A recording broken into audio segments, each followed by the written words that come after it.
नमस्कार, are express के खास हो अब होगी मुद्दे की बात में आपका स्वागत है। आज का मुद्दा है महंगाई की मार पर सरकार लाचार, क्योंकि लगातार देखा जा रहा है कि सब्जियों के दामों में लगातार जो है बेतहाशा वृद्धि होती चली जा रही, जिससे आम जनजीवन अस्वस्थ होता चला जा रहा है। क्योंकि एक तरफ से कोरोना काल में जो है लोगों को कोरोना काल से जो हुई दिक्कतें उससे दो चार होना पड़ा, अब महंगाई की मार से दो चार होना पड़ रहा है। इसको लेकर आज हम बहस करेंगे और हमारी इस बहस में अगर बात की जाए तो एक तरफ से अनूप गुप्ता जी हैं जो बीजेपी का पक्ष रखेंगे, वहीं अगर दूसरी तरफ बात की जाए तो फहीम सिद्दीकी जी हैं जो समाजवादी पार्टी का पक्ष रखेंगे। सबसे पहले हम फहीम जी के पास चलेंगे, किस हिसाब से महंगाई की मार जो है देखने को मिल रही है।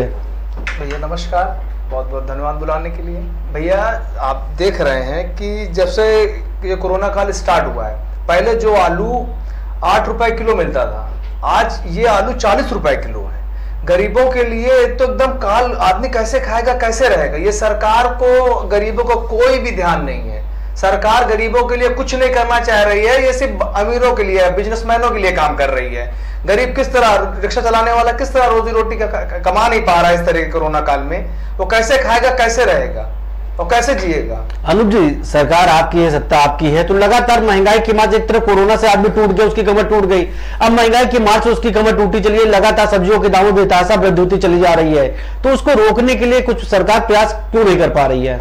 जी रोहित जी, सबसे पहले मैं आपके चैनल के माध्यम से आपको और आपके जो जनता देखती है उसे मैं नमस्कार करना चाहूंगा। और मैं बताना चाहूंगा, देखिए कोरोना एक वैश्विक आपदा रही है और इस वैश्विक आपदा में आप जिस तरह से देख रहे हैं कि भारत से बड़े बड़े, भारत तो विकासशील देश है, एक से बड़े बड़े विकसित देश की कमर टूट के रखी हुई है और उनके पास जान लीजिए अनाज तक को मोहताज है। आप, मैं इस बात में अपने माननीय प्रधानमंत्री नरेंद्र मोदी जी का बहुत ज्यादा सराहना करना चाहूंगा कि उन्होंने जिस तरीके से इस वैश्विक आपदा को भारत के अंदर इतनी बड़ी जनसंख्या के होने के साथ भी जिस तरीके से उन्होंने इसको कंट्रोल किया है, जिस तरीके से मैनेज करके, बहुत मैनेज तरीके से महामारी को कम करने के लिए, उसके असर को कमतर करने के लिए प्रयास किया है भारत सरकार द्वारा। किसी भी प्रकार के क्षेत्र में हो जो प्रयास किए गए हैं, चाहे आप 20 लाख करोड़ के आर्थिक पैकेज की बात कर लीजिए या फिर आप किसी भी चीज की बात कर लीजिए, जिस तरीके से भारत सरकार ने कोरोना आपदा महामारी को भारत में मैनेज किया है, मुझे नहीं लगता है कि अमेरिका की सरकार, ब्रिटेन की सरकार या फ्रांस की सरकार, कहीं की भी सरकार महंगाई क्यों नहीं रोक पा रही है? आप योजना बता दें, 20 लाख करोड़ भी बता दिया आपने, लेकिन महंगाई कमर किसकी टूट रही है? मिडिल क्लास की। मैं आपको बताना चाहता हूं, मैं भाई ने एक बात कही,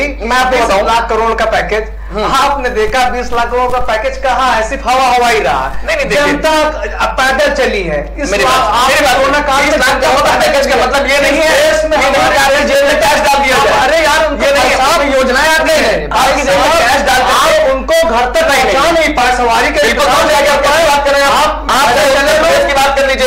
उत्तर प्रदेश मैं कांग्रेस की बात नहीं करूंगा, अपनी जान दे दी भाई, कैसी बात कर रहे हैं? शिक्षा का प्रभाव है, सिर्फ आप शिक्षा का विरोधी पार्टी। हमारा मुद्दा महंगाई का, महंगाई पे चर्चा करेंगे, ना कि पैदल कोई आया, कोई बस से आया और कोई हेलीकॉप्टर से, इससे हमारा मतलब नहीं है। हमारा मुद्दा सिर्फ महंगाई को लेकर कि लगातार महंगाई बढ़ रही है, सरकार महंगाई रोकने के लिए क्यों कारगर कदम नहीं उठा रही है? कदम उठा रही है सरकार, निश्चित रूप से कदम उठा रही है, ऐसा बिल्कुल भी नहीं है। 20 रुपए का टमाटर 80 रुपए में हो गया, जो आलू 8 रुपए 10 रुपए 15 रुपए किलो बिकता था वो 40 रुपए हो गया है। देखिए, सभी केंद्र सरकार द्वारा सभी राज्य सरकार को गाइडलाइंस दे दी गई है कि महंगाई को नियंत्रण, एक्चुअली जो बात होती है, कुछ लोग काला बाजारी करते हैं, काला बाजारों पर नकेल कसने के लिए और इस तरह की जितनी भी चीजें बीच में आ रही है उसके लिए 6 महीने हमारे मुख्यमंत्री जी क्या अभी तक नकेल कस नहीं पाए? नहीं, बिल्कुल नकेल क्या कर रहे हैं योगी जी? अगर आप कंट्रोल नहीं कर सकते, नियंत्रण की बात कर लीजिए के लिए विकास की बात कर लीजिए, नहीं देना चाहिए माननीय योगी जी को। 6 महीने में अगर आप आज तक ऐसा कभी हुआ प्रदेश के कभी ऐसा हुआ बात रखिए, कभी ऐसा नहीं हुआ है कि जिस तरह से इस समय उत्तर प्रदेश की सरकार अपराध नियंत्रण में, महंगाई नियंत्रण लगातार अपराध बढ़ाइए, ये आपका पूर्व विधायक उसकी हत्या कर दी गई। कहना चाह रहा हूँ, जिस तरीके से अपराध नियंत्रण के लिए कदम उठाए जा रहे हैं, बड़े बड़े माफियाओं के घरों को गिराना, उनका बुलडोजर चलाना, कुर्की करना, उन्हें पकड़ के जेल के अंदर डालना, मैं आपको विश्वास देना चाहता हूं कि इसके पहले की समाजवादी पार्टी की सरकार में वो गुंडा सरकार थी, गुंडों की सरकार थी, वो सिर्फ गुंडों को बढ़ावा देती थी। लेकिन भारतीय जनता पार्टी की सरकार गुंडा विरोधी सरकार है, अपराध विरोधी सरकार है। मैं आपको बताना चाहूंगा कि इस तरह के कार्यक्रम आगे किए जाएंगे और उत्तर प्रदेश में किसी अपराधी को नहीं बख्शा जाएगा। आप देख लीजिए, उत्तर प्रदेश विकासवाद का प्रदेश है, उत्तर प्रदेश का भाई है। मैं अपनी जनता का प्रतिनिधि, देखिए अपनी बहने से मार दिया जाता है और माननीय योगी जी जब प्रधान मुख्यमंत्री बने, अब उन्होंने यह कहा था कि या तो अपराधी जेल में होंगे या तो यहाँ से भाग जाएंगे। अपराधी को संरक्षण प्राप्त है, इसलिए पूर्ण संरक्षण लेकर आए थे, उनके संरक्षण से पले बढ़े, पैसा कमाया और आज बाहुबली बने बैठे हैं। आज की सरकार ने आज तो आपने क्या किया भाई? आपने क्या किया? आप देखिए बात कर रहे हैं, चाहे किसी का नाम आप ले लीजिए, बड़े बड़े माफिया और बाहुबलियों को सरकार भाजपा की बिल्कुल नेस्तो नाबूद करने के लिए तैयार है। आप इस बात से निश्चिंत रहिए। और आप देखिए अनुप जी, सवाल आपसे, तब भी आप जो विरोधी पार्टियां हैं जो सत्ता में नहीं है, विपक्ष में है, वो लगातार आरोप लगा रहे हैं कि ब्राह्मण विरोधी सरकार आपकी है। आप बिल्कुल अनुप जी को बोलने दीजिए। ऐसा तो बिल्कुल नहीं। देखिए, अब ब्राह्मण विरोध जनता का काम है कहना, जनता कुछ भी कहेगी। अगर अपराधी ब्राह्मण है तो उसे बख्शा नहीं जाएगा, अगर अपराधी ठाकुर है तो उसे बख्शा नहीं जाएगा, और यदि वो बनिया है तो उसे बख्शा नहीं जाएगा। अच्छा, लगातार अपराधों का ग्राफ देख लीजिए आप, तो लगातार ब्राह्मणों की हत्या सबसे ज्यादा होती चली जा रही है। नहीं है ब्राह्मणों ब्राह्मण ही है, इसीलिए उनको मारा जा रहा है, हत्या हो रही है, विरोधी पार्टी किया जाता है। बिल्कुल नहीं, ये कहना चाह रहे हैं कि ब्राह्मण इसी तरह होती रहे। आप 2017 इतनी ज्यादा हत्या हो रही, बोलिए कम से कम बात आपकी स्पष्ट हो सके। 6 महीने से सिर्फ ब्राह्मणों की ही हत्या हो रही है, या वो पुलिस के द्वारा एनकाउंटर किया जा रहा हो या अपराधियों के द्वारा उनकी हत्या की जा रही है। तो आपने जबरदस्ती बनाया गया। आपने कल देखा 3 बार से जनता के प्रतिनिधि करने वाले विधायक जी, उनका कितनी बेरहमी से काम करती है पार्टी, मात्र कार्य करती है। नहीं तो अपने पार्टी के विधायक को जेल में तो भेजा है सरकार ने, क्या को देखे जेल तो भेजा। अरे आप क्या हम लोगों ने केवल घूमने के बाद बड़ी मुश्किल से उनको जेल की गई, वरना जेल करने के मूड में नहीं थे माननीय योगी जी। वो ये चाहिए नहीं रहे। आप ही बता दीजिए, आपकी इसके पहले आपकी भी सरकार रही है, तो महंगाई को लेकर सरकार को कौन से कदम उठाने चाहिए ताकि ये महंगाई को रोकी जा सके? लगातार महंगाई बढ़ती जा रही है। महंगाई आप भी सरकार को कोई सजेस्ट करिए, आपकी पार्टी सजेस्ट करे कि महंगाई में किस तरह से रोकथाम की जाए। उसको ना सिर्फ राजनीतिक का मुद्दा बनाइए, उसको इस हिसाब से लीजिए ताकि पब्लिक को उसको सहूलियत मिल सके। बिल्कुल सही। पब्लिक के लिए हम लोग, इसे हमारे माननीय मुख्यमंत्री जी ने काम किया था, पूर्व मुख्यमंत्री जी ने, अखिलेश यादव जी ने, कि जनता के लिए उन्होंने बाजार बनवा दिए थे कि किसान डायरेक्ट जाकर के अपने फसलों को बेच सकता है। यहाँ पे इन्होंने डायरेक्ट माननीय योगी जी ने सब खत्म कर दिया, कोई प्रोजेक्ट को आगे काम नहीं किया। अब ये वो चाह रहे हैं कि बिजनेसमैनों के पास किसान अपने जाके दे, उसका मूल्य भी उनको नहीं मिल पाता ठीक तरीके से, और उसकी कालाबाजारी वहीं से होती है। अगर जिस टाइम अगर कालाबाजारी रोक ली जाए और ठीक तरीके से उसको, जैसे सामान आ रहा है बाजार में, उसको उसी तरह से बांटा जाए, बेचा जाए, तो इतनी दिक्कतें नहीं आएंगी। लेकिन जब किसी चीज को रोक के, उसको स्टॉक करा करके, रोक करके उसकी शॉर्टेज की जाती है, उसके बाद उसको लाया जाता है, महंगाई इसी तरह बढ़ रही है। तो ये शुरू सरकार से शुरू हुआ है, हमने किया, आप ही शुरू हुआ है। माननीय योगी जी क्या कर रहे हैं? बता तो रहे हैं, नहीं कर पा रहे हैं। इतनी बड़ी संख्या में माफू माफिया और कालाबाजारी देश किया था, पूरे देश में सबसे ज्यादा करते करते उसे करते हो गया बड़ा है, और उसमें हमारा प्रदेश बिल्कुल दम नहीं, सबसे बड़ा प्रदेश है, और हमारे यहाँ की जनता सबसे ज्यादा परेशान है। किसने कहा परेशान है? आज की बात हम बता दें, आज की बात हम बता दें। सब्जी मंडी हमारे जो रिपोर्टर है वो गए थे कवरेज करने के लिए, वहां पे जो सब्जी मंडी में लगातार भीड़ देखने को मिलती थी, वहां पे दुकानदारों का साफ साफ कहना कि भाई साहब जो 5 किलो लोग सब्जी ले जाते थे वो अब 1 किलो या आधा किलो लेके जा रहे हैं। तो कहने के दुकानदारों के भी कमर टूट रही ना, वो भी माल लेके आ रहे हैं, वो बिक्री नहीं हो पा रहा क्योंकि इतना महंगा है। महंगाई में और इधर कोरोना काल में लोग इतनी कमर उनकी टूट गई कि वो ज्यादा पैसा खर्च रही, सामान नहीं ले पा रहे। तो इस तरह से मर तो दोनों रहा है ना, एक तो जो बिचौलिया वो प्रॉफिट में है, दुकानदार तो मतलब जो सब्जी लेके आ रहा है उसकी बिक्री नहीं हो रही, वो खराब हो रहा है, और जो कस्टमर है वो नहीं जा रहे लेने के लिए। तो अमित जी आप कोई ऐसा रास्ता बताइए जो सरकार उस पर काम करे ताकि किसी हद तक जो है लोगों को सहूलियत मिल सके। देखिए, मैं आपको बताना चाहूंगा कि हमारी सरकार ने, चाहे प्रदेश की सरकार हो केंद्र की सरकार हो, इस मुद्दे पर लगातार ध्यान दे रही है। इस मुद्दे पर लगातार ध्यान देती है तो दाम कैसे बढ़ते, आप भी सोचिए ना। अगर ध्यान देती, हम राजनीति की बात नहीं कर रहे हैं यहाँ पे, हम पब्लिक के हित की बात कर रहे हैं, महंगाई की बात करें। अगर सरकार ध्यान देती तो जो 20 रुपए किलो का टमाटर आज 80 रुपए किलो ना बिकता, जो 10 रुपए किलो की आलू आज 40 रुपए किलो ना बिकती। देखिए, कहीं ना कहीं इसमें प्राकृतिक आपदाओं का भी खेल है, क्योंकि आप देख रहे होंगे कई सारे राज्य ऐसे हैं जो बाढ़ग्रस्त हैं, उस पर भी नियंत्रण का प्रयास किया जा रहा है, जिसकी वजह से कहीं ना कहीं कुछ दाम जरूर बढ़ गए हैं। लेकिन इसमें जो सबसे ज्यादा मुख्य मुद्दा है वो कालाबाजारी का है। उस पर नकेल कसने के लिए सरकार लगातार प्रयास कर रही है, उन्हें पकड़ करके जेल में डालना, उनसे कालाबाजारी को समाप्त करवाना, जो कि पिछली सरकारों द्वारा उत्पन्न की गई थी, उसके लिए पूरा प्रयास किया जा रहा है। अगर जरूर समय लगेगा। अनुप जी, अगर नकेल कसी होती सरकार तो ये फिर कालाबाजारी, आप बार बार कालाबाजारी लेके आ रहे हैं, तो कालाबाजारी खत्म क्यों नहीं हो पाती? कहीं ना कहीं कुछ जो मुखौटा पहने धरे हैं वो रह गए हैं अभी, तो उनको भी चिन्हित करके निश्चित रूप से प्रयास किया जा रहा है। आखिर जनता कब तक त्रस्त होगी महंगाई को लेकर? महंगाई से उनकी कमर टूट रही लगातार, भरपेट भोजन नहीं कर पा रहे। आप जब भरपेट भोजन आदमी नहीं करेगा तो काम कैसे करेगा?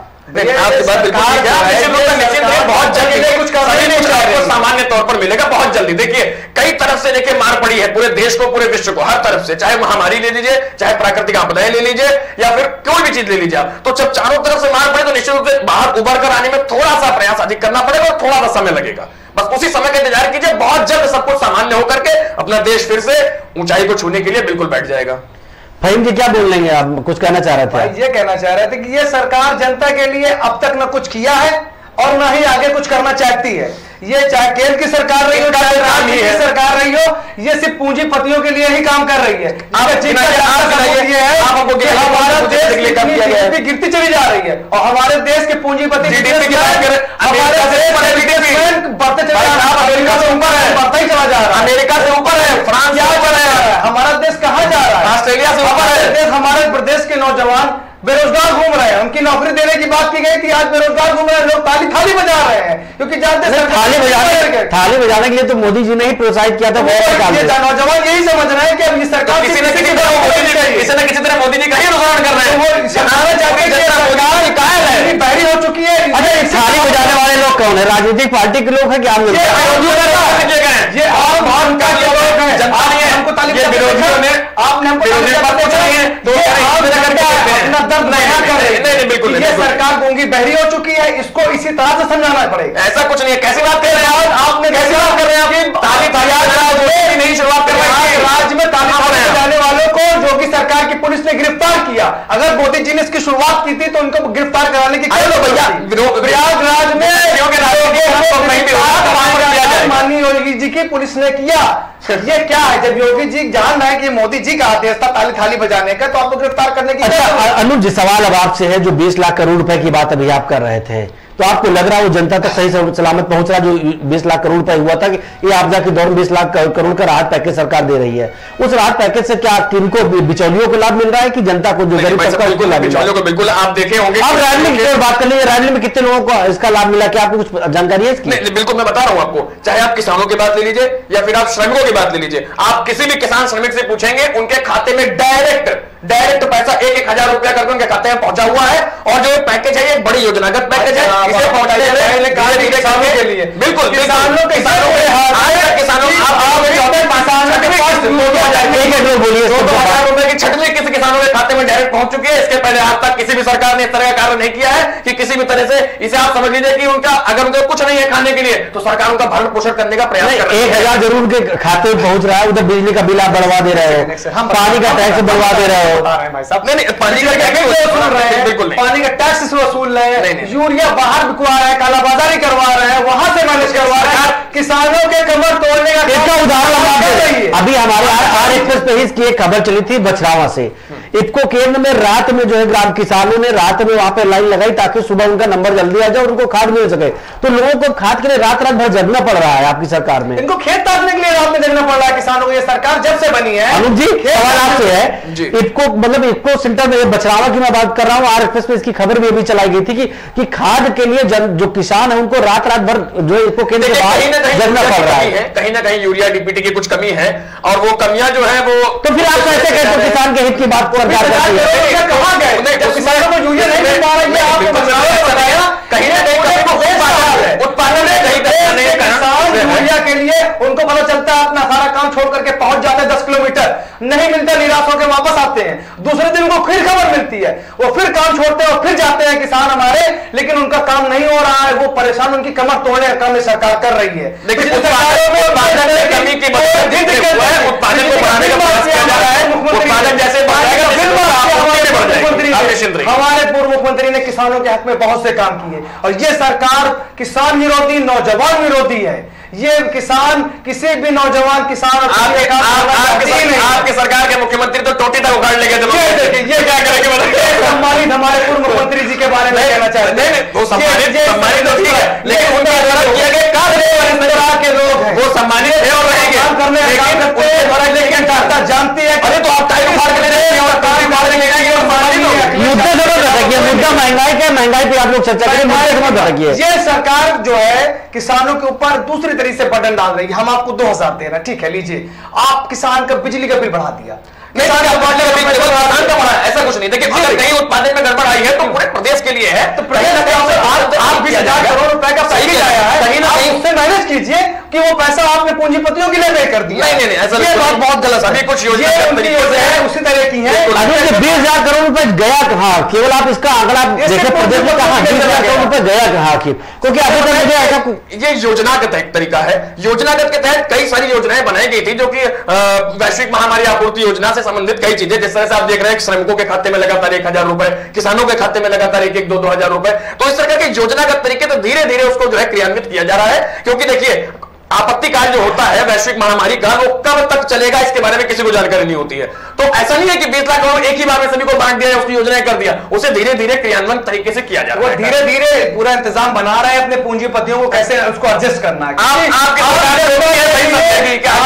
के लिए कुछ भी नहीं करना चाह रहे हैं। अगर आम जनता की आम जनता काम करते तो हमारे देश के अंदर। अच्छा अनुज जी, बात आपसे आपकी सत्ता है, आपकी सरकार, आप लोगों ने महंगाई को लेकर कभी एक भी बात सवाल उठाया कि महंगाई इतनी चरम पे क्यों बढ़ती चली जा रही है? भाई साहब अगर सवाल उठाएंगे, कभी आपने सवाल उठाए? क्योंकि आप भी जनता के ही लोग हैं, जनता के नुमाइंदे हैं, आप जनता की बात लेके वहां तक आपको इसलिए प्रतिनिधि बनाया गया कि आप जनता की बात ले जाके वहां तक पहुंचा है सरकार तक। तो क्या आप लोगों ने कभी एक काम किया महंगाई को लेकर कि हाँ सरकार से बात की हो, या कोई जिम्मेदार अधिकारियों से या कर्मचारियों से बात की कि हाँ बिचौलिए बीच में गड़बड़ कर रहा है, महंगाई बढ़ती जा रही है? नहीं, बिल्कुल, मैंने खाद्य और रसद मंत्रालय से भी मैंने बात करने का प्रयास किया था। मैं आपको बताऊं, देखिए जो महंगाई बढ़ी है वो कोरोना के बाद, कोरोना काल के बाद ही महंगाई में उछाल आई है। उसका कारण यह है कि वैश्विक रूप से सभी जितना कच्चा माल और जितनी सारी चीजें हैं, पहली बात तो इंपोर्ट एक्सपोर्ट लगभग बंद है, उसकी वजह से भी काफी असर आ रहा है। जब एक्सपोर्ट नहीं होगा, इंपोर्ट नहीं होगा, टैक्सेस एंड ड्यूटी वो भी नहीं आएंगे, तो सरकार का राजस्व जो है वो जनता के हित में खर्चा हो रहा है। नहीं, एक्सपोर्ट और इंपोर्ट केवल आपका शराब हो रहा है, बाकी कुछ नहीं हो पा रहा। शराब के लिए पूरी छूट दे रखी है। नहीं, ऐसा नहीं है, वहां से उनकी लंबी मोटी कमाई हो रही है। नहीं, तो उसके लिए सरकार की कमाई हो नहीं रही है, तो उसको स्टॉप कर रखा है। ऐसा कुछ नहीं है। जनता के जो चीजें थाने में पहुंचिए, थाने से पैसे वसूली होगी। और रही बात महंगाई की, क्या की तो मैं इंटरप्ट करना चाहूंगा होगी, ये सब होगा तो सरकार महंगाई काम करना ही नहीं है। आपको तो काम ही किसी तरह बड़ा करना सरकार खुद ही लोग उस पर।